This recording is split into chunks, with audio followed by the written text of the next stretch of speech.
Assalamualaikum warahmatullahi wabarakatuh. Dengar InsyaAllah. InsyaAllah kita mula dengan Ummul Quran Al-Fatihah. A'udzubillahi samil alim minasyaitanir rajim. Bismillahirrahmanirrahim. Alhamdulillahi rabbil alamin arrahmanir rahim maliki yaumiddin. Iyyaka na'budu wa iyyaka nasta'in. Ihdinas siratal mustaqim. Siratal ladzina an'amta 'alaihim ghairil maghdubi 'alaihim waladdallin. Amin. A'udzubillahi samil alim minasyaitanir rajim. Bismillahirrahmanirrahim. Innal hamdalillah nahmaduhu wa nasta'inuhu wa nastahdihi wa nastaghfiruh wa na'udzu billahi min shururi anfusina wa min sayyiati a'malina. May yahdihillahu fala mudilla lahu wa may yudlil fala hadiya lahu. Asyhadu an la ilaha illallah wahdahu la syarika lahu wa asyhadu anna Muhammadan abduhu wa rasuluh. Qala rabbi ishrah li sadri wa yassir li amri wahlul 'uqdatam min lisani yafqahu qawli. Rabbi zidni ilman amma ba'd. Assalamualaikum warahmatullahi wabarakatuh. Alhamdulillah, pertama-tama kita bersyukur pada Allah Subhanahu Wa Taala. Dengan keizinan Allah kita diberikan kesempatan pada malam ini untuk sama-sama kita meneruskan program kita, majlis kita ini dalam rangka untuk kita memenuhkan sisa-sisa Ramadan, insya-Allah sebagai sebahagian daripada bekalan kita untuk kita bertemu dengan Allah Subhanahu Wa Taala, insya-Allah. Jadi pada malam ini malam yang ke-25 malam yang ke-25 dan kita kami di Muar ni, di Johor ni, hujan lebat sungguh daripada maghrib tadi dan sampai sekarang masih lagi hujan yang datang kejap berhenti tapi kemudian datang balik, insya-Allah. Jadi mudah-mudahan hujan itu membawa rahmat kepada kita semua, insya-Allah. Alhamdulillah tuan-tuan, kita berada di malam yang ke-25, malam ganjil dan malam yang mungkin juga malam Lailatul Qadar. Maka hendaklah kita sentiasa merasakan penting untuk kita meminta kepada Allah secara intensif. Kita minta kepada Allah Subhanahu Wa Taala perkara-perkara yang penting dalam hidup kita. Kita susun, kalau boleh doa-doa kita tu kita susun sikit supaya doa itu tidak ada yang ketinggalan. Kita catat doa untuk keluarga, doa untuk kawan-kawan dan sebagainya, termasuk juga untuk para muslimin muslimat. Dan kita sasarkan insya-Allah malam ini malam 27, setengah-setengah pandangan katakan malam 25, setengah-setengah pandangan kata malam 27, dan antara kemungkinan besar juga malam 29, insya-Allah sebagai malam-malam Lailatul Qadar. Insya-Allah tuan-tuan, kita telah pun berbincang semalam berkenaan dengan kepentingan kita solat, kemudian kepentingan untuk kita menjaga dan memelihara solat kita, dan kita telah melihat bagaimana Allah Subhanahu Wa Taala menjadikan solat itu sebagai salah satu daripada jalan yang paling penting untuk kita mendekatkan diri kita dengan Allah Subhanahu Wa Taala, jalan yang paling mustajab kalau kita kata, sebab solat inilah yang merupakan aktiviti yang khusus kita dengan Allah Subhanahu Wa Taala. Kita berdua dengan Allah Subhanahu Wa Taala. Jadi kita telah pun berbincang dengan pentingnya kekuatan dalam solat. Antaranya kita telah tutup dengan kita berbincangkan kehadiran hati, hudurul qalb. Ada 6 perkara yang penting untuk kita sama-sama rasai untuk mendekati khusyuk di dalam solat, dan khusyuk itu adalah merupakan kekuatan tanda Allah terima solat kita itu. Yang pertama sekali hudurul qalbi, kehadiran hati. Yang kedua tafahum, kita faham. Yang ketiga ialah ta'zim, kita mengagungkan Allah. Yang keempat ialah haibah, kita merasa kehebatan Allah, kita merasa takut, al-khauf, kita rasa takut. Dan kemudian yang kelima ialah ar-raja, kita ada harapan, kita berharap kepada Allah. Dan yang ke-6 ialah al-haya, itu kita malu, itu yang paling tinggi sekali lah, insya-Allah. Jadi malam ni kita akan sambung sikit. Sebelum kita sambung, saya ingin mengajak kita untuk melihat sekali lagi apa yang disebut oleh Ibn Qayyim Al-Jauziyah rahimahullah. Perkataan ini pernah saya sebut, sebelum saya akan baca sekali lagi. Kata Ibn Qayyim Al-Jauziyah rahimahullah, dia kata sesungguhnya di dalam hati dalam hati kita terdapat satu koyakan, sobekan yang tidak boleh dijahit kecuali dengan menghadap penuh kepada Allah. Kita dalam hati kita ni akan sentiasa ada satu kecederaan. Saya satu koyakan, satu kecederaan, kecuali kita menghadap Allah saja, dia boleh tertutup. Dalam juga ada satu keterasingan. Kita rasa keseorangan, keterasingan yang tidak akan mampu untuk diubati melainkan kita bersendiri dengan Allah. Itu hati kita. Bila kita menyendiri bersama Allah Subhanahu Wa Taala, itulah yang merupakan satu ubat kepada kita rasa kosong. Kadang-kadang kita rasa kita bersendiri, seorang-seorang. Walaupun keluarga kita keliling kita, suami, isteri kita, anak-anak kita, kawan-kawan kita, tapi kita masih rasa kosong. Kita rasa macam kita kata tak cukup, kan? Ada satu yang tak kena dengan hati kita. Kita rasa terasing. Maka tak akan mampu diubati melainkan dengan bersama dengan Allah, bersendiri bersama dengan Allah. Dalam hati juga ada sebuah kesedihan. Dalam hati kita ada kesedihan. Kita ingat kesedihan tu berdasar kerana masalah kita. Anak hilang, anak sakit, suami hilang, suami sakit, isteri hilang, isteri sakit, ataupun kita rasa kesedihan sebab masalah-masalah kita. Tapi sebenarnya kesedihan itu tidak mampu disekat oleh apa-apa saja kecuali kebahagiaan yang tumbuh bila kita mengenal Allah. Kesedihan itu ubat dia kenal Allah. Bila kita kenal Allah, sedih itu akan hilang. Dan juga kita ikhlas, kita tulus berinteraksi dengan Allah Subhanahu Wa Taala. Dalam hati juga terdapat kegelisahan. Dalam hati juga gelisah. Kadang-kadang kita hari ini gelisah. Ada orang sedih, ada orang gelisah. Ada orang rasa kosong, tersendiri, rasa tak ada kawan-kawan. Walaupun kawan-kawan keliling kelalang dia, tapi dia rasa keseorangan. Jadi ada juga orang yang gelisah, tidak mampu ditenangkan kecuali bila dia bersama dengan Allah, berhimpun dengan Allah. Meninggalkan kegelisahan itu menuju kepada Allah. Kecuali gelisah ni ialah tanda kita ni jauh daripada Allah. Kalau hati kita gelisah, tanda hati kita jauh. Kita nak kena menuju kepada Allah, mendekatkan diri dengan Allah Subhanahu Wa Taala. Dalam hati juga ada gejolak api, ada kemarahan, ada dendam, ada dengki pada seseorang yang tidak akan mampu kita padam kecuali kita mendapatkan kita redha dengan perintah Allah, kita redha dengan larangan Allah, kita redha dengan keputusan Allah. Inilah yang dia akan mengiringkan ketabahan. Jadi inilah antara perkara-perkara yang ada dalam diri kita, yang semuanya itu ubatnya ialah bila kita mengenal Allah Subhanahu Wa Taala. Sebab tu tuan-tuan, saya nak mulakan dengan satu kisah, satu cerita. Satu ketika tu ada berjumpaan dengan beberapa orang remaja. Remaja, sebahagiannya remaja yang telah ada masalah, dia dah bertaubat, dia dah pulih, dah beriman, dah mula solat, sebagainya, masalah pelajaran macam-macam lah. Maka ketika dalam satu sesi itu, maka satu soalan diajukan pada mereka, dan mereka kena menjawab dengan ikhlas, menjawab dengan sepenuh keikhlasan. Apakah soalan tadi itu? Maka soalan ni kata, cuba ceritakan, setiap seorang diminta cerita tentang nikmat yang paling besar. Apa dia nikmat yang paling besar yang dianugerahkan Allah kepadanya? Jadi minta remaja itu cerita apa nikmat yang paling besar. Maka digambarkan di sini ada macam-macam. Ada yang mengatakan nikmatnya ialah kesihatan. Dia kata dia sihat. Mungkin sebelumnya dia sakit, dia rasa sihat. Ada yang mengatakan dia ada pendengaran, dia ada penglihatan. Ada yang mengatakan dia ada ayah, ada ibu. Ada yang mengatakan nikmatnya ada harta benda.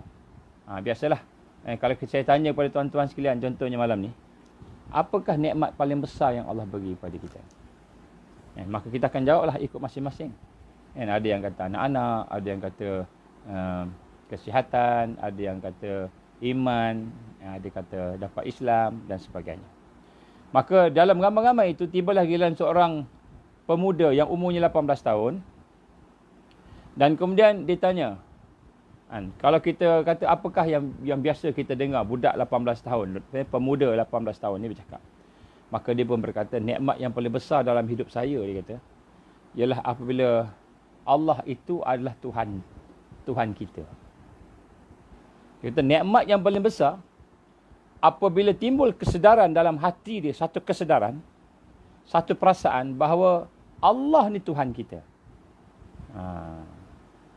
Lain daripada yang lain. Lain semua kata harta lah, kesihatan lah, dapat hadiah lah, menang bola sepak lah, kan, dapat masuk sekolah menengah lah, dapat masuk sekolah asrama lah, dapat beasiswa lah, dapat degree lah, dapat anak lah, macam-macam.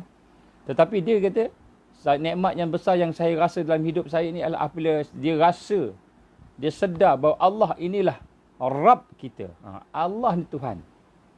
Dia boleh rasa Allah ni Rabb kita. Ini satu nikmat yang sebenarnya nikmat yang paling besar. Apabila kita beriman pada Allah, apabila kita yakin dengan Allah, apabila kita Islam, masuk Islam, nikmat yang paling besar ialah bila kita merasai kita hamba dan Allah itu adalah Tuhan. Maka pada malam ni saya nak bertanya soalan yang lebih kurang sama pada diri kita, sama-sama kita jawab. Wahai saudara-saudara, tuan-tuan, puan-puan yang dikasihi sekalian, kita ni hamba kepada siapa? Hamba siapakah kita ni? Hamba siapakah kita ni? Apakah kita ini hamba kepada diri kita sendiri? Kita ni, adakah kita ni hamba kepada diri kita sendiri? Apa yang kita nak buat, semua kita buat. Tak kira apa. Ataupun kita hamba kepada syahwat kita. Ataupun kita sebenarnya milik siapa? Kita rasa kita ni milik siapa? Kita rasa ni kita milik diri kita sendiri? Kita rasa tak kita ni milik kepada Allah Subhanahu Wa Taala? Dan apakah kita rasa tujuan kita hidup di atas muka bumi ini? Inilah pertanyaan-pertanyaan sebenarnya yang sangat penting untuk kita jawab dengan perasaan kita. Yang pertama, kita ni hamba siapa? Kita nak jawab dengan hati kita. Kalau kita kata kita ni, saya ni sungguh saya yakin Allah Tuhan saya. Saya ni hamba Allah. Maka ketika itu kita telah menghancurkan syahwat kita. Kita dah menghancurkan syaitan manusia yang berlebih-lebih dalam hidup kita. Begitu juga tujuan hidup kita. Kenapa kita hidup? Dan apakah sebenarnya yang kita nak capai dalam hidup ini? Maka di sinilah para ulama kita soalan-soalan asas ini menjawab. Dia kata, contohnya Ibn Taymiyah rahimahullah, dia kata apa? Betapa malangnya ramai manusia, penduduk di dunia ini, yang hidup kemudian mati. Hidup kemudian dia mati, tak sempat merasai satu kemanisan di dalamnya, satu kelazatan di dalamnya. Maka bila dia tanya apakah kelazatan dunia itu, maka dijawab oleh beliau, mencintai Allah, itulah perkara yang paling manis sekali. Perkara yang paling manis sekali dalam hidup ini, iaitu apabila kita boleh mencintai Allah Subhanahu Wa Taala. Jadi maknanya bila kita cinta Allah, maka sudah tentulah kita akan mengutamakan Allah di dalam kehidupan kita. Mengutamakan Allah dalam kehidupan kita. Baik. Jadi kita patah balik kepada solat tadi. Satu hari Rasul sallallahu alaihi wasallam sedang duduk-duduk dalam masjid dengan sahabat-sahabat. Tiba-tiba masuk seorang laki-laki. Sahabat Rasulullah, seorang laki-laki. Maka dia pun bagi salam kat Rasulullah dan sahabat. Dia bagi salam, masuk. Kemudian dia pun solat. Solat sunat tahiyatul masjid. Habis solat terus dia datang ke Rasulullah sallallahu alaihi wasallam. Rasulullah pun tunjuk kat dia, saudara, sila solat lagi sekali. Sila solat lagi sekali. Maka kan, kamu belum solat lagi. Dia pun bangun, dia solat. Habis solat dia datang lagi. Saudara, pergi solat lagi sekali. Solat lagi. Rasul suruh solat lagi. Belum solat lagi. Maka pada ketika itulah, sampai 3 kali Rasul sallallahu alaihi wasallam perintahkan dia solat. Akhirnya lelaki itu pun berkata, demi Allah, wallahi, demi Allah yang telah mengutuskan kau ya Rasulullah dengan kebenaran, saya tak boleh mengerjakan lebih baik daripada apa yang saya buat. Ajarlah saya ya Rasulullah. Ini bab solat. Maka Rasul sallallahu alaihi wasallam pun bersabda, jika engkau mengerjakan solat, maka mulalah dengan bertakbir. Dan kemudian lalu bacalah beberapa ayat Al-Quran yang mudah. Dan kemudian lakukan rokok. Dan dengan betul-betul rokok. Rasul sebut, tekankan. Betul-betul rokok. Maksudnya berokok. Dengan tomak ninah. Dengan tenang. Rokok, berhenti. Kemudian i'tidal, bangkit. Lalu engkau i'tidal sampai betul-betul engkau berdiri. I'tidal, betul-betul berdiri, tenang. Kemudian lepas tu sujud. Betul-betul sujud, tenang bersama sujud. Tumakninah, tenang bersama sujud. Kemudian lepas itu kamu duduk sampai betul-betul duduk dengan tenang. Selanjutnya kamu sujud kembali, betul-betul sujud dan tenang. Dan biasakanlah hal ini dalam setiap rakaat. Ini hadis riwayat Imam Bukhari. Jadi di sini sebut kat sini Rasul sallallahu alaihi wasallam mengajarkan kita, tuan-tuan, puan-puan rahmati Allah, perkara yang penting dalam solat bukan hanya solat. Bukan hanya kita takbir, kita baca Fatihah, kita baca apa yang kita nak baca. Tetapi sebenarnya ialah yang penting, lebih penting lagi, kita merasai ketenangan bersama Allah. Kita rasa tenang bersama Allah. Kita tidak kelang kabut, kita tidak huru-hara, hati kita fokus. Dan akhirnya hati kita itu hadir. Hadir. Dan tuan-tuan rahmat Allah Subhanahu taala, inilah hadiah Rasulullah sallallahu alaihi wasallam kepada kita dalam praktik nasihatnya kepada kita bagaimana seseorang itu harus bersembahyang, bersolat. Maka di sinilah tuan-tuan, saya ingin menggambarkan kepada kita semua bagaimana yang pertama kita bincang semalam ialah hudurul qalbi ataupun hudurul qalb, iaitu hadirnya hati. Hadirnya hati ini datang daripada himmah. Jadi kita nak sembahyang secara ringkas kita sebut sini, apa yang kita nak ingin capai masa nak sembahyang tu. Kalau kita nak makan, maka sudah tentu ketika makan, ketika solat kita akan teringat makan. Hati kita tidak boleh hadir. Dan hati kita tidak akan boleh hadir kecuali apabila benar-benar hati kita berhajat untuk bersolat, berjumpa dengan Allah, bertemu dengan Allah Subhanahu wa taala. Dan di sinilah kita ingat kita telah bincangkan semalam bagaimana sebenarnya kuncinya ialah kita nak memalingkan hati kita ini daripada sesuatu yang lebih baik lagi daripada solat. Yang lebih baik lagi daripada akhirat. Itu orang yang merasai akhirat itu lebih baik, lebih kekal, lebih baik, lebih utama daripada dunia dan seisinya apa sahaja, maka dia boleh menghadirkan hatinya. Walaupun kita dah kaedah nak menghadirkan hati ini dari sudut praktikalnya, bila kita membaca dengan lisan kita baca, hati kita pun ikut sama. Bismillahirrahmanirrahim, hati kita membaca sama. Bismillahirrahmanirrahim. Alhamdulillahirabbil alamin. Alhamdulillahirabbil alamin. Kita baca sama-sama. Tapi apabila walaupun kita cuba buat yang macam itu, maka dia akan sampai satu peringkat. Apa peringkatnya? Hati itu akan berpusing-pusing balik. Apa yang dia nak? Kalau dia nak tengok cerita Hindustan yang keluar. Tiba-tiba hero nak buat apa ke, apa sebagainya ke. Ataupun kalau dia tinggi nak makan akan keluar. Datang makan dari sini. Terlupa. Maka sebab itulah kita nak kena memalingkan keinginan kita selain daripada untuk solat dan selain daripada kita untuk bertemu dengan Allah Subhanahu Wa Taala. Jadi sebab itulah kita dah bincang dah semalam, contohnya apabila rasa penting solat itu berada dalam diri kita, maka barulah hati kita mempunyai keinginan untuk solat. Dan bila hati kita mempunyai keinginan untuk solat, maka pada ketika itu kita barulah boleh kita nak menghadirkan hati kita. Kerana hati kita fitrahnya dia akan berfikir, dia akan teringat, dia akan merasai sensitif dengan perkara yang dia inginkan. Ini yang susah. Jadi sebab itulah ketika kita nak solat tu, solat ni satu yang paling utama sekali dalam kehidupan kita. Solat ini sebenarnya tuan-tuan dan puan-puan rahmat Allah, ialah satu pertemuan kita dengan Allah Subhanahu Wa Taala. Kita nak rasa solat ini sebagai satu pertemuan, satu appointment antara kita dengan Allah Subhanahu Wa Taala. Dan apabila hati kita, jiwa kita tidak boleh khusyuk, maka sebenarnya kita belum kenal Allah. Contoh, tuan-tuan bayangkan kita dipanggil menghadap oleh tuanku. Siapa? Tak ikutlah agung ke sultan ke, tak kira lah siapa. Panggil kita menghadap. Maka bila kita bercakap dengan orang yang penting, orang yang besar, tuanku, raja, sultan ataupun dengan Perdana Menteri ke, sudah tentu fokus kita tinggi. Kalau ada telefon pun kita silentkan. Ataupun kita offkan telefon terus. Kenapa? Kita sedang bercakap dengan raja.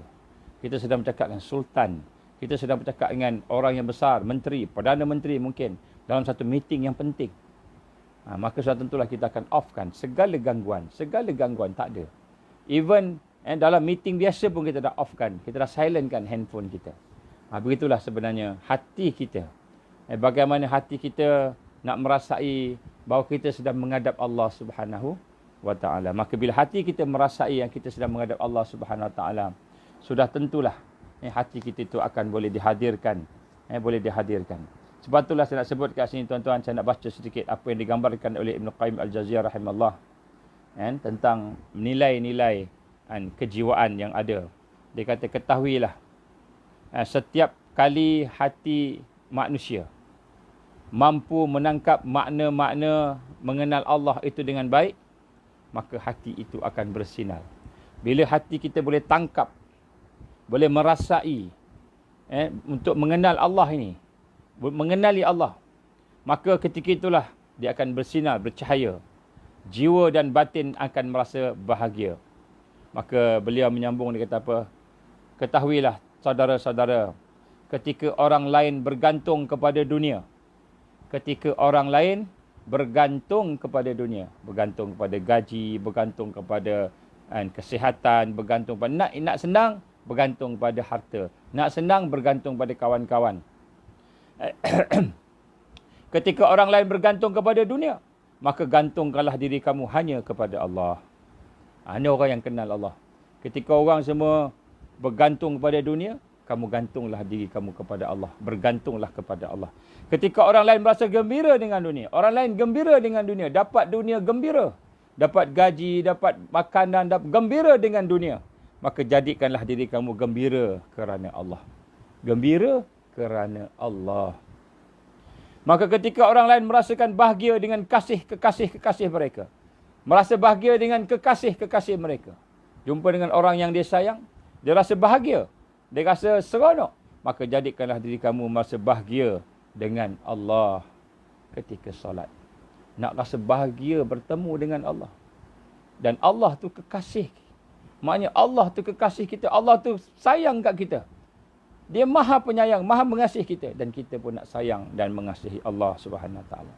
Ketika orang pergi menghadap raja-raja, pembesar-pembesar, dan mereka mengais, minta, berharap kepada harta, mencintai mereka, maka jadikanlah diri kamu itu betul-betul benar-benar mencintai Allah Subhanahu Wa Taala.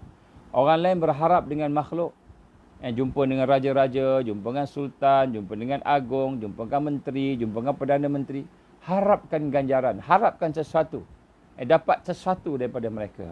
Maka jadikanlah diri kamu betul-betul sesuatu, mengharapkan kepada Allah, mencintai Allah Subhanahu Wa Taala. Inilah persiapan-persiapan yang kuat, yang penting untuk kita faham dalam hati kita bagaimana kita ingin mendekati solat.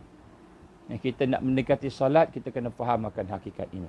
Maka sebab itulah tuan-tuan, saya sebut kehadiran hati ini walaupun dia merupakan sesuatu yang senang disebut, tapi susah untuk dilaksanakan.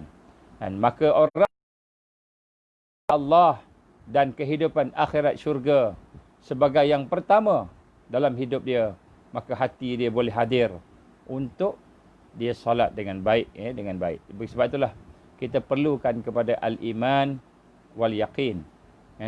Al-iman wal yaqin, keimanan dan keyakinan tadi, supaya mudah untuk kita menghadirkan hati kita. Maka di sinilah tuan-tuan, apabila kita telah kenal solat ni sebenarnya adalah pintu masuk kepada syurga Allah. Syurga di dunia ni kita sayang Allah. Pintu masuk nak kenal Allah, solat tuan-tuan. Nak kenal Allah ni, nak makrifat Allah ni, solat. Bukan hanya kita berzikir nak kenal Allah. Solat tu nak mengenal Allah.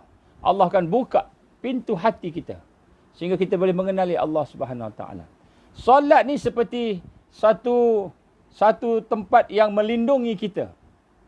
Kita telah berduduk dalam dunia ni, kita telah berhadapan dengan macam-macam masalah, macam-macam kesusahan, macam-macam ujian senang, ujian susah. Maka solatlah satu-satunya amalan yang mana kita putuskan dengan dunia.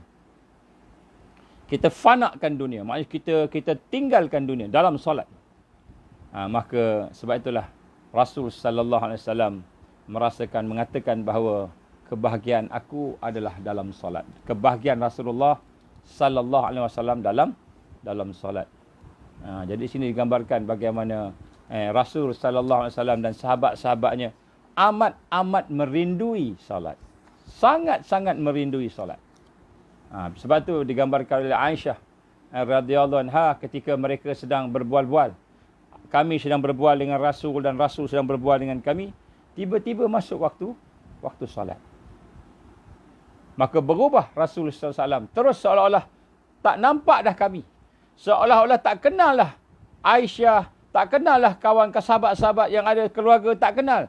Terus bangun pergi untuk mengerjakan solat. Dan kami juga, kata Aisyah, kami juga seolah tak kenal Rasulullah sallallahu alaihi wasallam. Terus bangun, terus pergi nak mengerjakan solat. Ini kita kata bagaimana Rasul sallallahu alaihi wasallam sangat-sangat mengutamakan solat ketika mana dalam kehidupan mereka. Itulah yang menjadikan mereka benar-benar hidup bersama Allah Subhanahu wa taala. Jadi dengan kata lain tuan-tuan, solat ini mereka rindu kepada solat. Sehingga mereka merasakan pentingnya solat itu, sehingga solat ini sesuatu yang dirindukan. Dirindukan. Maka di sinilah mereka menyandarkan segala kepentingan hidup mereka kepada solat. Mereka sandarkan kepentingan hidup kepada solat. Jadi sebab itulah kita melihat bagaimana sekiranya kita memahami akan hakikat ini, kalau kita jumpa dengan raja, kita jumpa dengan sultan, kita jumpa dengan menteri, Perdana Menteri, kita boleh fokus, kita boleh betul-betul menumpukan perhatian kita. Walaupun menteri, raja, sultan tidak boleh memberi manfaat pun pada kita. Tak boleh memberi manfaat.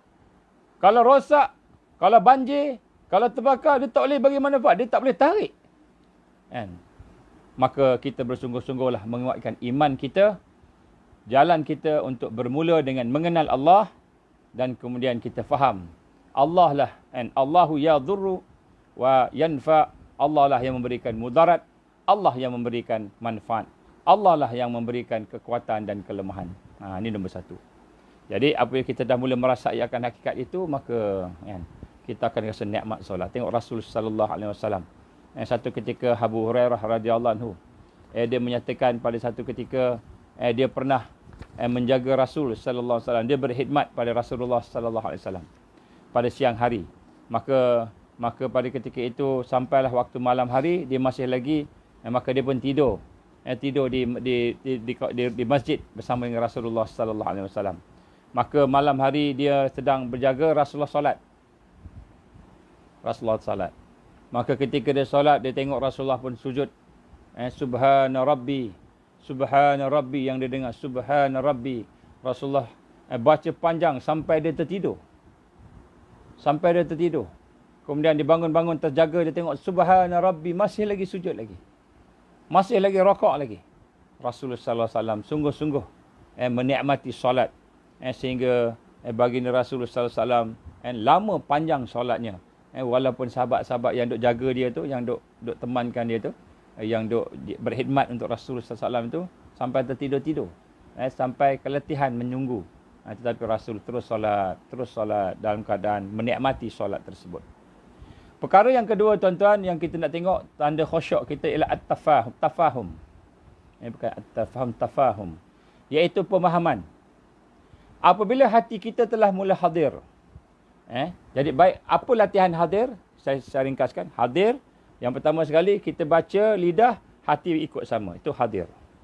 Kemudian bermula dengan kita meletakkan keutamaan, kepentingan kepada solat. Tuan-tuan, kita nak meletakkan solat ni sebagai amal nombor satu.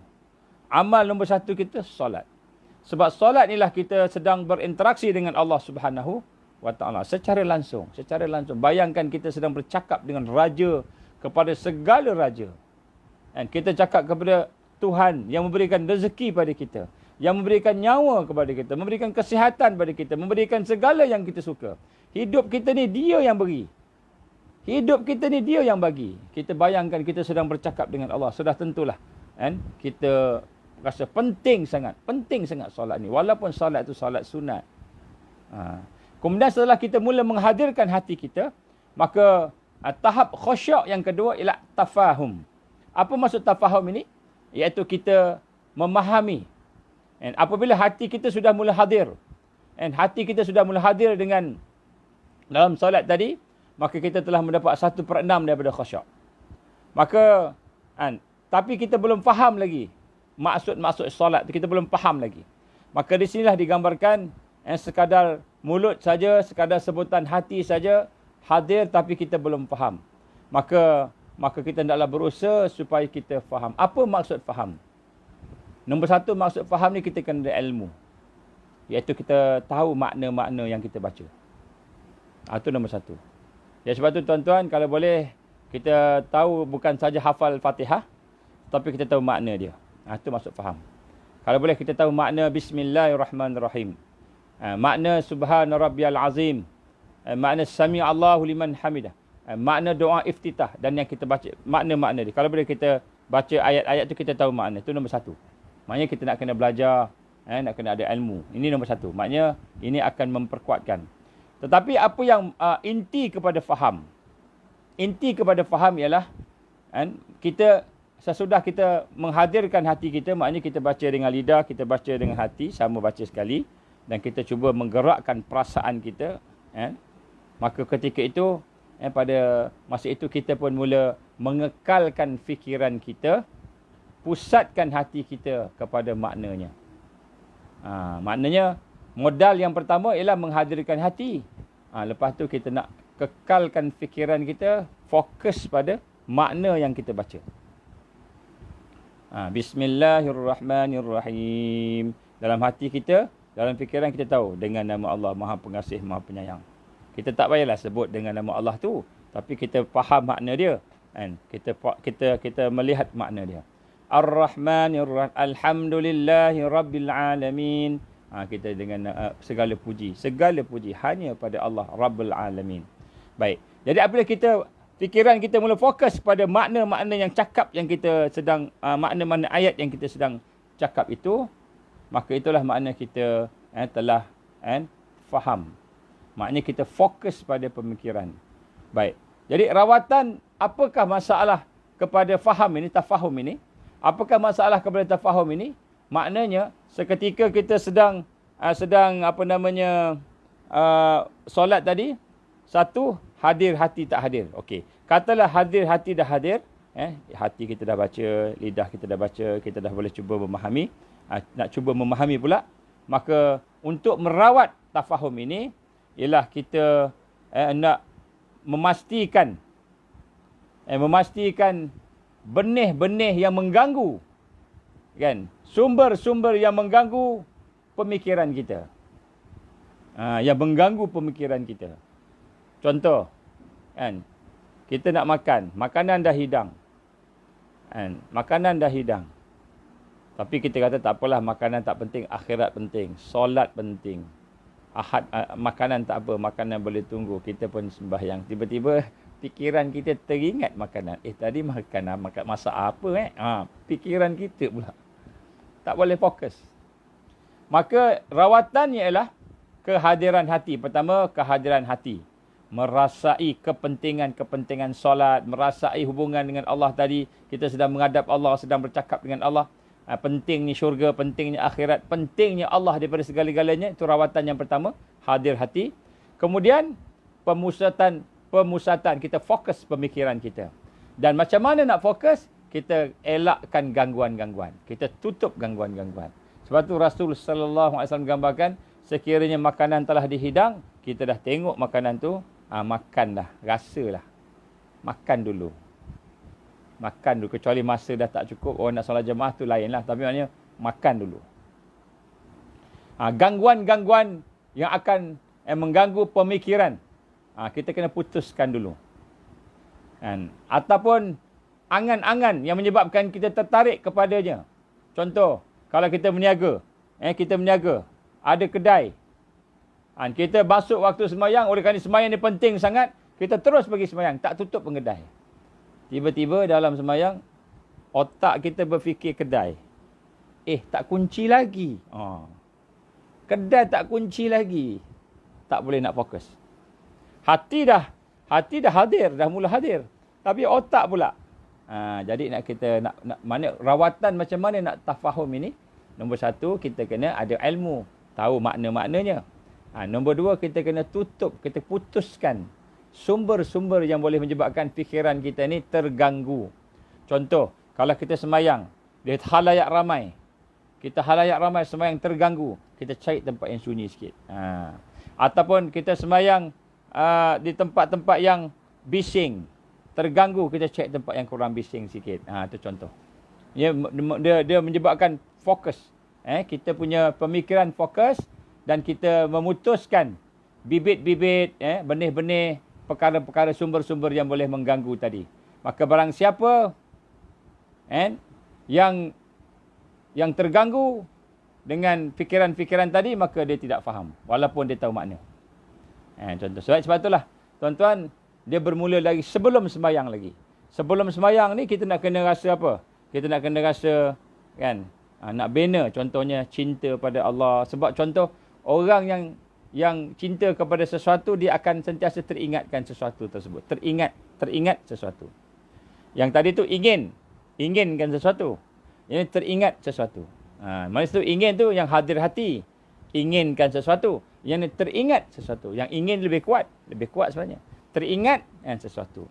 Maka sebab itulah, apabila seorang itu mencintai seseorang, maka tentu dia akan menyebut-nyebut nama orang tu. Begitu juga orang yang tidak mencintai Allah, pasti hatinya tidak akan selamat daripada gangguan-gangguan. Jadi sebab itu tuan-tuan, kunci kepada pemahaman tafahum ini, kuncinya kita proses diri kita sehingga benar-benar kita cinta pada Allah. Cinta pada Allah. Dan maksud cinta pada Allah di sini bukan maksud cinta sekadar cakap cinta ke Allah, tetapi kita berusaha untuk nak mendekati Allah, mengenali nikmat Allah bagi. Contohnya, kita tahu semua ni Allah bagi, mata melihat sebab Allah bagi, dan lidah boleh bercakap sebab Allah bagi, dan semua ni adalah Allah bagi. Kita nak rasa sayang ke Allah. Dan apabila kita mula rasa sayang kepada Allah, maka mulalah hati kita akan berzikir pada Allah. Bila hati dah mula berzikir pada Allah, fikiran mula nak mengenal Allah, pada masa itulah tafahum akan lahir. Kita akan mula memahami. Memahami. Dia akan masuk kepada yang ketiga. Yang ketiga ni ta'zim. Dia akan masuk yang ketiga. Jadi maknanya, bila kita dah mula hajat kita Allah, hajat kita akhirat, hudurul qalb, kita menghadirkan hati, kemudian kita mula memahami, fokus kepada pemikiran kita. Kita fokus pada pemikiran kita, maka pada ketika itu, kita macam mana nak fokus pemikiran kita? Maknanya kita nak fokus pada sesuatu yang menyebabkan kita sayang pada Allah. Baik tuan-tuan. Contoh, apakah perkara yang ada pada diri kita yang kita suka sangat, seronok sangat dalam diri kita dari sudut keduniaan ni, keduniaan ni. Contohnya kita suka sebab hidup kita selesa, ada cukup makan, cukup minum. Contohlah, kesihatan kita okey, anak-anak kita okey, semua okey, alhamdulillah. Maka kita nak relatekan, nak kaitkan, nak ikatkan, nak hubungkan dengan segala yang kita suka, nikmat kita itu dengan Allah yang memberikan. Sehingga kita suka kepada perkara tersebut tidak lebih daripada kita suka, sayang kepada Allah yang memberi nikmat tersebut. Ini kita nak kena proses macam itu. Bila kita proses macam itu, maka pada ketika itu barulah kita akan dapat memahami hakikat Allah sebagai Rabb, Allah sebagai pemberi rezeki, Allah sebagai Tuhan yang berkuasa, kudrah, yang ada sifat iradah. Allah yang mempunyai kekuatan tadi. Maka setelah kita mula yang itu, barulah kita boleh fokus pemikiran kita. Maka bila kita fokus pikiran kita, kita mula sayang pada Allah, maka masuklah kita pada tahap khusyuk yang ketiga, ta'zim, iaitu kita akan mengagungkan Allah Subhanahu Wa Taala. Dan maksud mengagungkan Allah Subhanahu Wa Taala ini tuan-tuan, peringkat yang ketiga ini ialah apabila kita sudah mula boleh menggerakkan perasaan kita. Jadi maknanya, permulaan khusyuk, kita rasa benda ni penting. Solat penting. Ini appointment dengan Tuhan, appointment dengan Allah. Kita sedang bercakap dengan dia. Kita nak bermusyarat dengan dia. Kalau kita terms orang manusia ni, nak berjumpa dengan dia. Kemudian selepas itu, kan, maka kita nak mengasingkan, maknanya kita nak fokus.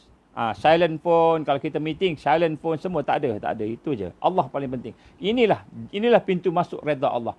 Inilah pintu masuk syurga Allah. Inilah pintu masuk rahmat dan bahagia, iaitu solat. Kemudian bila kita dah mengutamakan tu, memilih solat, hati kita dah hadir bersama lidah kita, hati kita merasai begitu, kan? Kita samakan, sinkroniskan lidah dengan dalam, maka lepas tu kita nak kena faham. Apa kita nak faham? Maksud faham di sini tuan-tuan bukan hanya sekadar makna yang kita faham. Makna ni peringkat awal. Nombor satu, kita kena ada ilmu. Makna contohnya kita tahu apa yang kita baca. Bismillahirrahmanirrahim, dengan nama Allah yang Maha Pengasih, Maha Pemurah. Maha Penyayang, Maha Pemurah, contoh. Kemudian Alhamdulillahirabbil alamin. Segala puji, hanya pujian milik Allah, Rabbul alamin, Tuhan sekalian alam. Ar-Rahman Ar-Rahim, kita tahu makna-makna dia. Dan bukan sahaja kita tahu makna, maksud tafahum ini, hati kita boleh kita mula menggerakkan hati kita. Hati kita mula bergegar. Ini peringkat dia. Nak masuk kepada tahap ketiga, iaitu ta'zim. Ta'zim ni maknanya seseorang itu bila dia dah hadir hati, kemudian bila mula faham apa yang dibaca, maka dia menggerakkan perasaan dia untuk mengagungkan Allah. Untuk mengagungkan Allah. Jadi, apa maksud ta'zim di sini? Kita mengagungkan Allah ketika solat. Apa maksud mengagungkan Allah? Kita menggerakkan perasaan kita untuk kita meletakkan keagungan pada Allah Subhanahu Wa Taala. Contoh tuan-tuan, kita baca Alhamdulillahi Rabbil Alamin. Kita baca Alhamdulillahi Rabbil Alamin, segala puji bagi Allah, Tuhan sekalian alam. Kita baca Alhamdulillahi Rabbil Alamin tak sama dengan kita baca kitab-kitab yang lain. Kita baca buku, kita baca pantun, kita baca puisi, ataupun kita bercakap dengan siapa-siapa, tak sama. Bila kita sebut Alhamdulillahi Rabbil Alamin, kita baca dengan perasaan mengagungkan Allah. Sebab tu Allah jawab dalam solat. Dalam solat kita baca Alhamdulillahi Rabbil Alamin. Allah respon. Apa respon Allah? Dalam hadis kita baca semalam, Allah menyebut, hamba aku memuji aku. Hamba aku memuji aku. Dan memuji ni bukan dengan lidah. Lidah ni, kakak tua pun boleh cakap. Kakak tua atau kakak tua. Burung kakak tua. Kan? Burung tiung boleh cakap. Assalamualaikum. Boleh cakap Alhamdulillah. Alhamdulillah. Boleh cakap. Binatang boleh cakap. Tapi dia tak faham. Dia tak belajar pun. Bahasa Alhamdulillah tu apa, dia tak tahu. Dia main cakap je.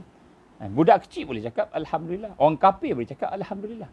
Tetapi apa makna seorang beriman bercakap? Orang yang ta'zimkan Allah, orang yang mengagungkan Allah cakap, dia sebut Alhamdulillahi Rabbil Alamin. Dia cakap dengan hati dia, rasa keagungan Allah, kebesaran Allah Subhanahu Wa Taala. Itu tak sama. Sebab tu bila kita baca Quran, tuan-tuan, kita jangan baca Quran sama macam mana kita baca surat khabar. Sama macam mana baca WhatsApp. Kalau baca surat khabar, baca WhatsApp, kita tengok video, kita boleh terasa, hati kita boleh tersentuh dengan video, dengan WhatsApp, dengan apa yang kita tengok tadi. Tapi bila baca Quran, tidak tersentuh. Maka maknanya kita belum mengagungkan Allah. Ta'zim ini, maknanya ialah kita membaca Al-Quran tadi, contohnya, kita membaca bersama perasaan kita. Ini tak boleh dapat ni, kecuali kita dah mula kenal Allah. Kita dah mula kenal Allah, bahawa akan timbul perasaan mengagungkan Allah. Mengagungkan Allah Subhanahu Wa Taala. Sebab tu tuan-tuan, bila kita mengucap Alhamdulillah, main segala puji bagi Allah, terima kasih Allah, tak sama macam mana kita ucap terima kasih lah. Kawan-kawan kita tolong kita, kawan-kawan kita bantu kita, kita cakap dengan dia, terima kasih. Kan? Dengan kita sebut bersyukur pada Allah, Allah bagi nikmat, Alhamdulillah. Alhamdulillah. Kita sebut dengan hati kita, mengagungkan Allah. Tapi cakap terima kasih kat kawan-kawan, kita tak mengagungkan dia, kita cakap terima kasih. Itu berbeza. Ini kita kena ada perbezaan bila kita menyebut ayat-ayat Allah, apabila kita mengagungkan Allah Subhanahu Wa Taala. Sebab tu solat mesti ada ta'zim sebagai salah satu daripada khusyuk. Salah satu daripada sifat khusyuk ialah kita mengagungkan Allah. Apabila kita solat dalam keadaan tidak mengagungkan Allah, maknanya hati kita belum kenal Allah lagi. Macam kita berjumpa dengan sultan, berjumpa dengan Sultan. Katalah satu ketika dulu kita pernah dengar Sultan Kelantan, dululah kita dengar Sultan Kelantan selalu turun ke jumpa dengan rakyat. Pakainya pun sempoi aja, pakai jubah pun jubah macam jubah orang-orang lekeh-lekeh je, bukanlah jubah mahal-mahal kan. Jadi rakyat pun kadang tak perasan tu sultan kan. Macam Pemaisuri Agung kita kan, Sultan Pemaisuri Agung kita, saya banggalah orang Johor. Saya pun Johor juga kan. Dia pergi kedai, pergi mana, selamba je macam rakyat biasa. Orang tak perasan kan. Dia nak beli durian, dia kata dia kan, ni macam mana orang tu siap kan, macam buat tak tahu je lah. Tapi setelah dia tahu ini Permaisuri Agung. Permaisuri Agung. Barulah orang yang itu ra'i jaga. Ini tuanku macam ni tuanku. Mek jaga sebab dia tahu tu permaisuri. Tapi sebelum tahu kan, dia pakai baju biasa je, nampak macam orang biasa. Tanya-tanya ni berapa? Layan pun dia tak ya. Ada duit ke kau nak beli ni? Durian mahal ni. Contoh. Kan? Begitu kita dengan Allah. Apabila kita dengan Allah, kita tak kenal Allah. Kita tak merasai keagungan Allah, kehebatan Allah. Maka pada ketika itu, apa berlaku? Kita tidak mengagungkan Allah dalam solat kita. Kita semayang sama macam kita bercakap dengan kawan-kawan.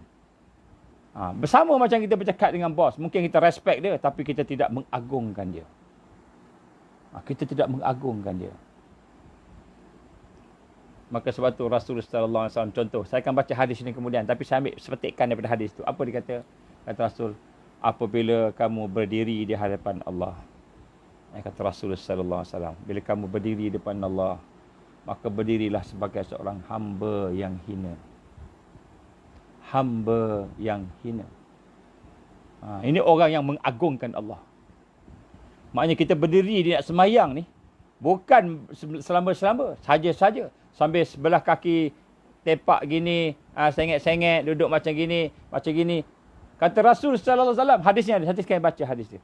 Kata Rasul apa? Saya ambil satu petikan je. Kata apa?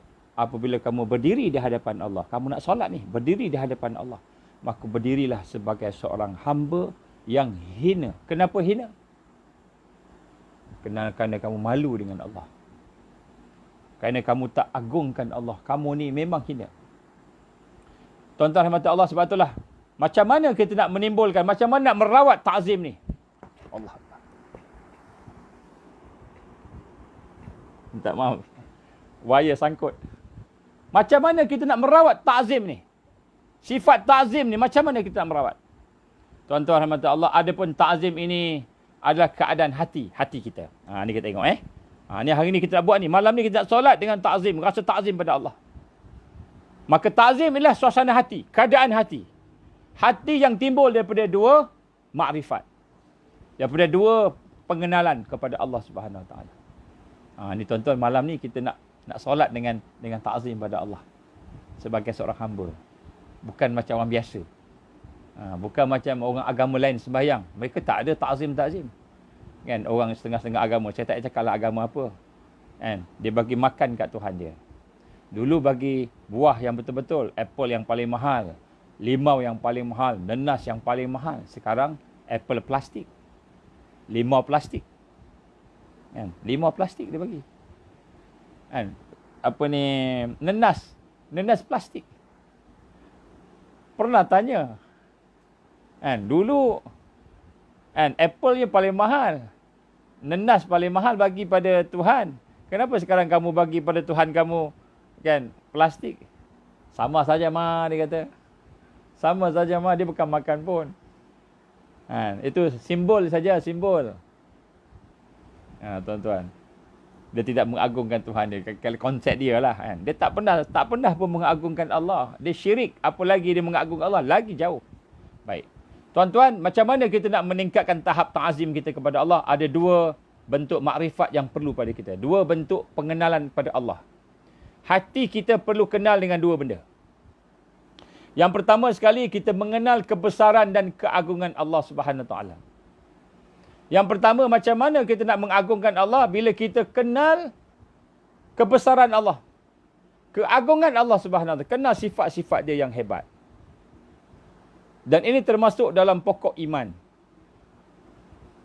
Dan orang yang tidak mengiktikadkan kebesaran Allah, keagungan Allah Azza wa Jalla, maka jiwa dia, diri dia, nafsu dia tidak akan tunduk untuk mengagungkan Allah.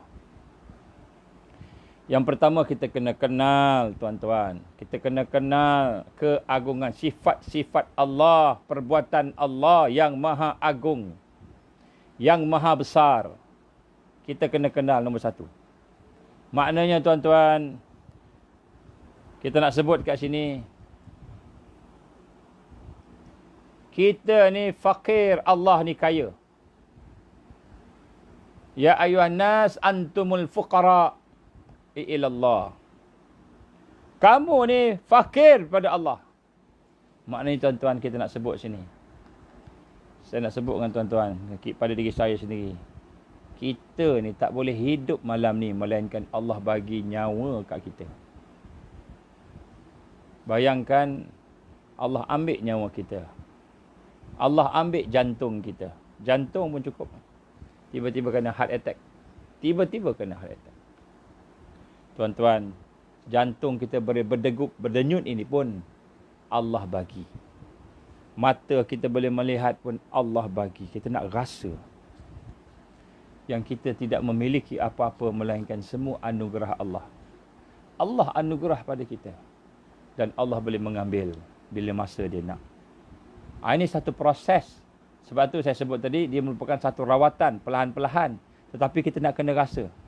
Setelah kita merasai keagungan Allah, kebesaran Allah, dengan perbuatannya, dengan sifatnya, dengan namanya, kehebatan Allah Subhanahu Wa Taala, maka pada ketika itu baru jiwa kita boleh merendahkan diri kita pada dia.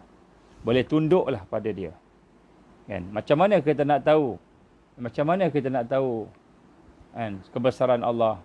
Apabila kita mula mengkaji, berfikir, dan akhirnya kita merasai diri kita memerlukan Allah. Tuan-tuan, kita perlukan Allah. Ini satu perasaan mesti ada pada kita. Itu nombor satu. Nombor dua, makrifat, kita mengenal tentang kehinaan diri kita. Tentang kelemahan diri kita. Baru kita boleh mengagungkan Allah. Tak cukup dengan sekadar kita kenal Allah maha besar, maha hebat. Tapi kita tak kenal diri kita ni hina sebenarnya. Kenapa diri kita hina? Diri kita selalu berhajat kepada selain daripada Allah. Kita berhajat kepada selain daripada Allah. Kita kata nak hidup, kita punya bos kita, company kita yang bagi gaji pada kita. Kita rasa gaji kita tu bos yang bagi. Kita kata gaji kita tu syarikat yang bagi. Sebab tu kita boleh beli makanan, boleh beli minuman, boleh beli rumah, boleh beli kereta. Kita rasa bos kita punya. Bos kita bagi duit. Kita kerja, bos kita bagi gaji. Syarikat kita bagi gaji. Bisnes kita, untung kita bagi kita gaji. Tuan-tuan, kita hina kerana kita meletakkan bos kita sebagai pemberi rezeki pada kita. Syarikat kita memberi rezeki pada kita. Kita rasa duit tu kita yang punya. Hina kita kerana kita telah meletakkan kita rendah daripada makhluk. Kita telah bergantung kepada makhluk, tuan-tuan, rahmat Allah Subhanahu Wa Taala. Dan apabila kita bergantung, berhajat kepada selain daripada Allah, maka sebenarnya kita telah menghinakan diri kita. Kita telah menghinakan diri kita bila kita berhajat kepada makhluk, pada manusia, kepada dunia. Maka kita dah hinakan diri kita, tuan-tuan. Kita tak perasan. Sebab tu bila kita kenal diri kita hari ini, selagi kita rasa bahawa segala yang ada pada kita ni, kita yang punya. Ataupun kita bergantung dengan syarikat kita, tempat kerja kita, bisnes kita. Inilah dia yang memberi rezeki kepada kita. Inilah yang memberi kekuatan, kesihatan kepada kita. Maka sebenarnya kita telah menghinakan diri kita, menghambakan diri, berhajat kepada makhluk. Jadi apabila kita kenal, kita ni hina. Kerana kita tak letakkan Tuhan yang sebenar sebagai Rabb dan Ilah kita. Sebagai Tuhan yang menjadikan kita, memberi rezeki, yang berhak untuk dipuji, yang berhak untuk kita percaya, yang berhak untuk kita bergantung harap padanya, maka selagi itu kita hina, tuan-tuan. Saya bagi satu contoh, tuan-tuan, rahmat Allah Subhanahu Wa Taala. Ni kisah seekor semut dengan Nabi Sulaiman alaihissalam. Saya pernah cerita, saya ulang balik. Satu ketika Nabi Sulaiman dia bertemu dengan seekor semut, dia panggil semut. Semut datang dan dia bercakap. Dia bertanya dengan semut tu, dia nak cerita tentang rezeki. Dia tanya dengan semut, wahai semut, 1 tahun berapa banyak kamu punya makanan? Makanan kamu, bajet kamu 1 tahun berapa? Maka kata semut, tuanku, dia kata, bajet kami patik untuk kami seorang seekor ni ialah sebutir gandum. Maknanya sebutir gandum dia boleh makan sampai setahun. Kita bukan sebutir gandum, sebutir beras. Kita sepinggan beras, sepinggan nasi untuk sekali makan. Mungkin lebih lagi kan. Semut dia perlu sebiji je. Satu biji gandum atau sebutir beras, itulah dia perlu untuk setahun. Maka Sulaiman alaihissalam nak mengkaji. Dia kata tak apa, masuk dalam ni. Maka dia duduk, dia letakkan semut tu dalam satu botol. Kemudian dia kata, kau jangan keluar, duduk kat sini. Dia bagi sebutir gandum atau sebutir beras, sebiji beras, darut dia tu. Ini makanan kau. Kau duduk sini setahun. Maka digambarkan dalam kisah itu, lepas setahun, Nabi Sulaiman datang tengok. Dia kata, kenapa separuh?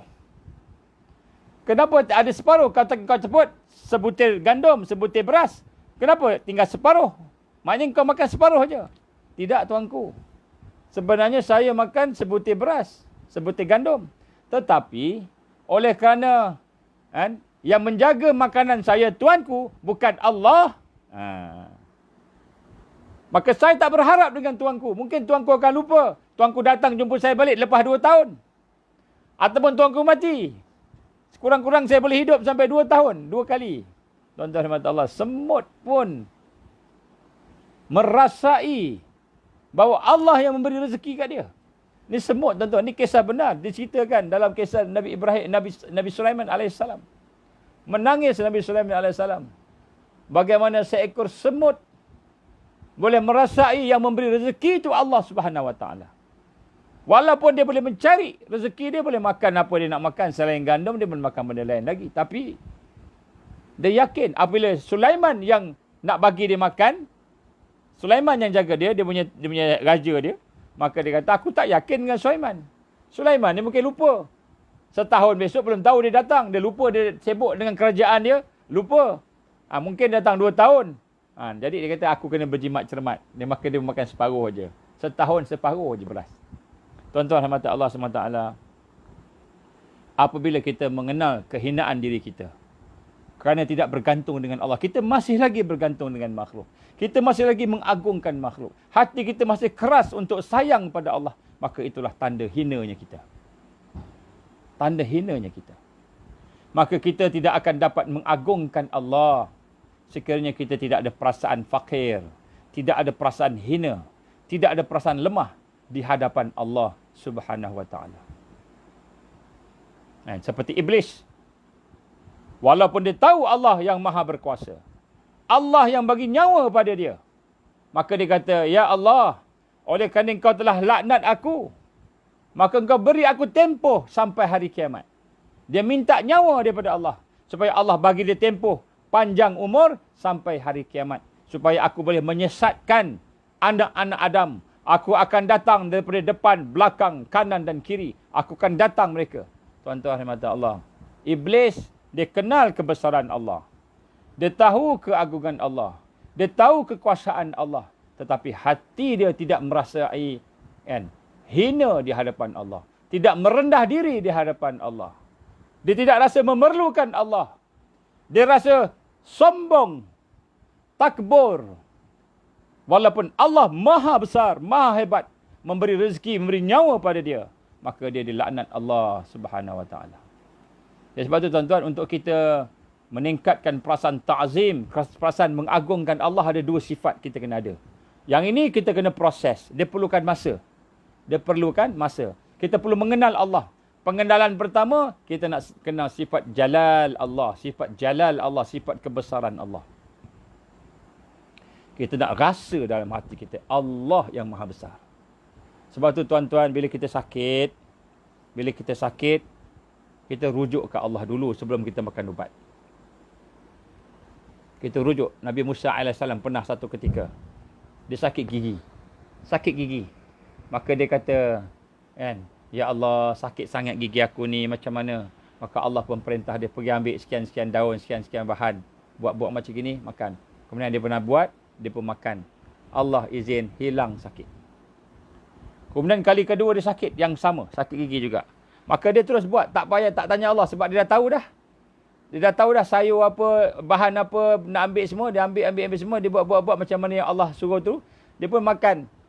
Tiba-tiba tak hilang sakit. Tak hilang sakit. Maka Musa bertanya, Ya Allah. Ya Allah. Aku telah buat apa yang kau perintah sebelum ini. Iaitu buat sekian sama macam mana sakit. Tapi kenapa tak sembuh ya Allah? Maka Allah berfirman pada Musa. Wahai Musa. Yang menyembuhkan ubat ke aku yang menyembuhkan ataupun ubat yang menyembuhkan?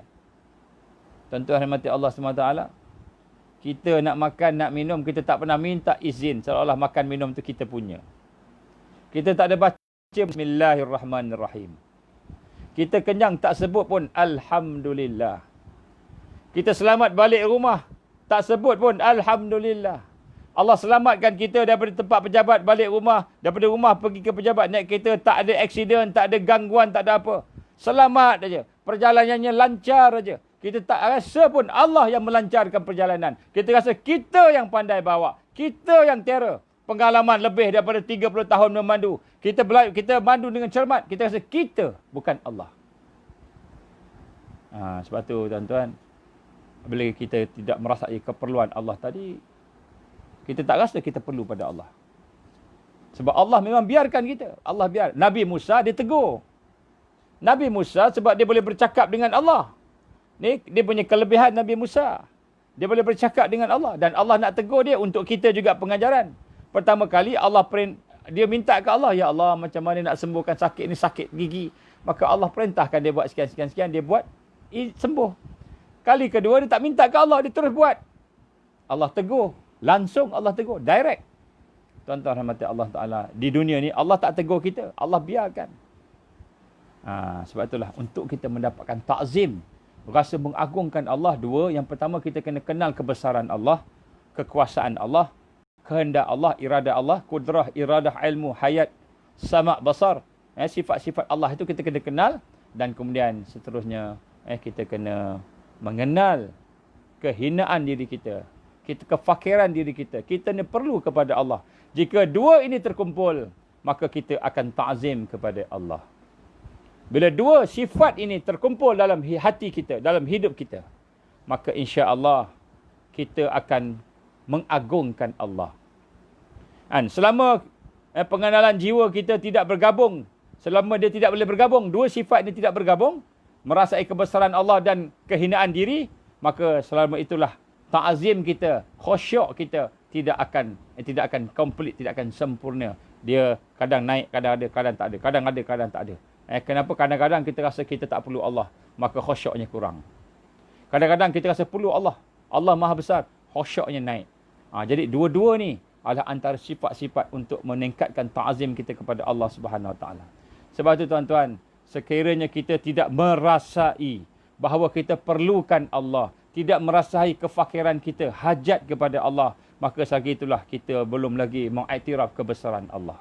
Maka kita nak kena rasa kebesaran Allah dengan kita merasai memerlukan Allah. Sifat ni mesti ada. Sifat tadaruk. Sifat tadaruk yang kita bincang sebelum ini. Mesti kita kembangkan, kita pertingkatkan, kita perdalamkan. Barulah ia menjadi satu asas kepada khusyuk. Peringkat yang ketiga iaitu ta'zim. Kalau tidak, kita tak akan dapat ta'zim. Teori boleh, teori. Kita boleh buat kursus teori, boleh tuan-tuan. Tapi kita tak akan dapat. Baik. Itulah insya-Allah untuk pada hari ini. Tiga ini asas. Tiga ini asas kepada khusyuk. Yang pertama, hudurul qalbi. Ataupun hudurul qalb, iaitu kehadiran hati. Maknanya, hati hadir. Bila lidah kita bercakap, ayat Quran kita baca, hati kita baca sama. Kemudian kita fokus. Kita putuskan. Kita dah bincang dah dia punya tu. Nanti kita tengok balik. Kemudian yang kedua ialah apabila kita tafahum, kita faham apa yang kita baca. Tapi faham ni bukan hanya sekadar baca. Tapi fahamilah dengan apabila kita boleh fokus pemikiran kita, boleh fokus, itu maksud faham. Boleh fokus pada makna-makna yang kita baca. Maknanya macam mana nak fokus, rawatan macam ubat dia macam mana? Ubatnya lah kita putuskan dengan sumber-sumber yang boleh menyebabkan pemikiran kita ni berfikir benda lain. Contohnya, kalau kita tengah masak, tutup api. Jangan sampai kita tengah masak, tengok, api tak tutup lagi. Kan? Akal kita berfikir. Kan? Kemudian, kalau kita kata ada makanan, kita pergi makan dulu. Jadi fikiran kita fokus. Jadi fokus pada makna-makna. Itu maksud tafahum. Secara ringkas. Kemudian, tafahum juga menggerakkan perasaan. Sehingga meningkat khusyuk yang ketiga. Tahap ketiga, iaitu kita ta'zim, kita mengagungkan Allah. Macam mana nak mengagungkan Allah? Dua sifat penting untuk kita faham. Yang pertama, kebesaran Allah. Kesempurnaan Allah. Keagungan Allah. Sifat-sifat dia.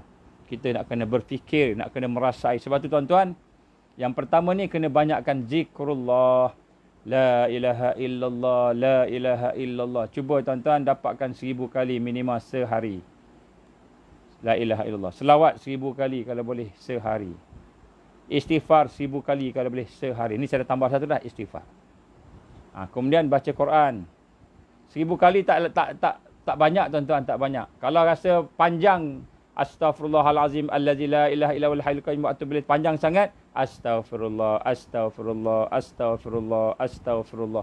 Bila kita baca istighfar, astaghfirullah dengan lidah, hati kita pun sebut astaghfirullah, astaghfirullah. Hati kita sebut juga astaghfirullah, astaghfirullah 1000 kali.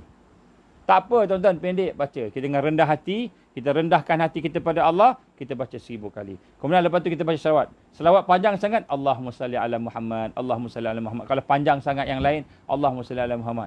Kalau boleh, Allahumma salli wa sallim ala Muhammad. Ataupun Allahumma salli wa sallim ala Nabi Muhammad, pun boleh juga. Nabi Muhammad, sebut Nabi Muhammad. Pun boleh juga. Jadi maknanya kita baca 1000 kali. Kalau panjang sangat yang lain, ambil yang paling pendek sekali. La ilaha illallah, la ilaha illallah 1000 kali. Tuan-tuan, dapat 3 ni, istiqamah. Kita jadikan wirid. Selain daripada yang lain-lain yang kita buat, teruskan. Quran semua teruskan. InsyaAllah, Allah akan masukkan cahaya. Tuan-tuan akan rasa ta'zim dengan Allah.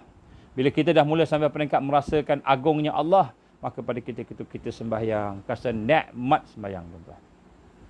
Ini belum lagi 3 lagi. 3 lagi yang kita belum sentuh. 3 lagi. Tapi 3 ni yang basic, 3 yang pertama ni. 3 pertama ni basic. 3 yang kedua ni, dia advance. Advance ni kira supplementary lah. Tapi penting untuk khusyuk. Melengkapkan khusyuk. Menyempurnakan khusyuk. InsyaAllah tuan-tuan, mudah-mudahan Allah beri pada kita. Saya minta maaf andai kata apa yang saya sebut ni tak sampai maksud sebagainya. Mohon saya doa kepada Allah, sama-sama kita doa supaya Allah menerima amalan kita dan Allah jadikan kita orang yang khusyi'in, orang yang khusyuk dalam solat. Kerana solat ini tuan-tuan, dia bermulanya kekuatan. Bila kita boleh solat dengan khusyuk, insya-Allah yang lain-lain akan menyusul. Yang lain-lain akan menyusul. Mudah nak sedekah, mudah nak mengaji Quran, mudah yang lain mudah. Bila solat ni kita jaga, Allah akan jaga amalan lain. Allah akan mudahkan kita. Mudah tuan-tuan. Nak bertaubat mudah. Jadi kita kena selepas daripada kita iman kepada Allah, ada kesedaran ni, kita proses solat kita ni. Kerana solat kita ni akan memudahkan yang lain amal. Tapi kalau solat kita masalah, yang lain akan masalah. Masalah tuan. Ini bukan saya sebut, ni Rasulullah sallallahu alaihi wasallam sebut. Baik, insya-Allah aku lihat hazan, insya-Allah kalau kesempatan kita sambung besok malam. Untuk besok tengah hari, besok petang tidak ada. Petang besok kita tangguh bab akhir zaman Dajjal, kita tangguh insya-Allah selepas raya, sebab saya perlukan masa siang untuk beberapa perkara. Saya nak kena buat, saya nak intensif sikitlah. 5 hari lagi kan. Insya-Allah. Jadi insya-Allah malam besok kita sambung. Sesi siang tak ada, sesi malam saja. Untuk 5 hari yang akan datang ni. Sebab kita nak fokus kepada pecutan akhir lah. InsyaAllah. Saya perlukan masa siang. Malam pun saya perlukan masa, siang perlu masa. Tuan-tuan pun perlu masa, insyaAllah. Kita cukuplah tazkirah sekali je, insyaAllah. Aku li qali hadza astaghfirullahalazim li wa lakum. Bismillahirrahmanirrahim. Alhamdulillahirabbil alamin wassalatu wassalamu ala asyrafil anbiya'i wal mursalin wa ala alihi washabbihi ajma'in. Allahumma innaka ta'lam anna hadhihi alqulub qad istamat ala mahabbatik wa taqat ala ta'atik wa tawahadat ala da'watik wa ta'ahadat ala nasrati syari'atik.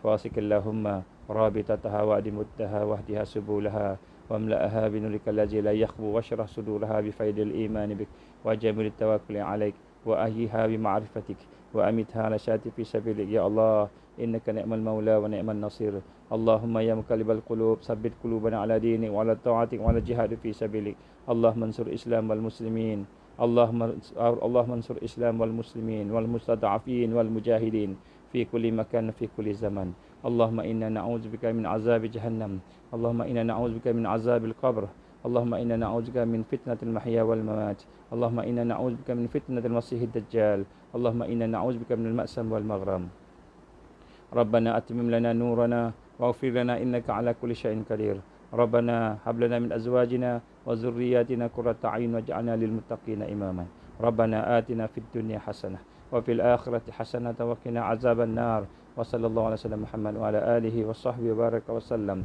سبحان ربك رب العزة عما يصفون والسلام على المرسلين والحمد لله رب العالمين سبحانك اللهم وبحمدك أشهد أن لا إله إلا أنت أستغفرك وأتوب إليك بسم الله الرحمن الرحيم والعصر إن الإنسان لفي خسر إلا الذين آمنوا وعملوا الصالحات وتواصوا بالحق وتواصوا بالصبر.